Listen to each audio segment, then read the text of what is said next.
Welcome back to another video from John Cleese. My name's Max. Today we're sat in a Peugeot 308 and we've upgraded the factory system to have wireless Apple CarPlay and wireless Android Auto. This video is purely just a brief demonstration. Customer is here ready to collect it and I just want to show you guys what it looks like. So if I spin the camera around, here she is, Apple CarPlay working on the factory screen. Factory screen is pretty responsive actually, so it's not too bad to use. You've got options, obviously Google Maps, you've got Waze if you like using that.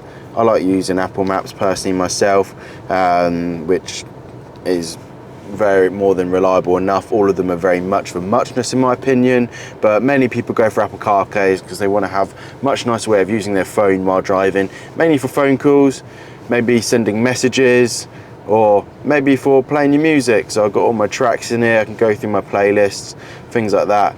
I think I'm not getting very good signal today. It's been a bit of a pain, but Apple CarPlay works in the factory system like so. Quite nice and easy to use. This factory screen is actually quite a good screen and not too laggy. You don't have to apply too much pressure. It's not the best, but it's not that bad for a screen which is 10 years old.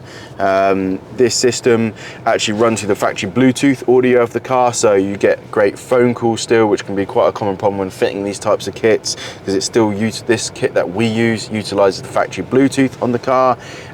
We just generally recommend you to play radio through Apple CarPlay or Android Auto apps once you've had something like this fitted. If you've got reverse camera already on your car, when you put it into reverse, that will carry on working as normal. Come out of reverse back to your Apple CarPlay, and yeah, it's a real nice integrated solution. If you're looking for Apple CarPlay, you want it to work with the factory system, this is the system that we would recommend to have fitted into your car. I'm not going to go too much more into that just because I don't have much time today. If you want to see more what happens inside Apple CarPlay, pop into the shop, give us a shout, we can tell you what else it offers, but it's mainly your maps, your music, messages, all in a nice easy way to use while driving. We generally like to do solutions here which integrate into the factory systems. Quite difficult to change this system, to be honest. I don't really think there's many, if any, options for that. Well, there is always options, but ones that are gonna, you know, not be a crazy amount of money. This is quite a feasible option. But yeah, if you're looking for Apple CarPlay, Android Auto, do give us a shout. I'm Max from John Cleese and I'm signing off. Take care and goodbye.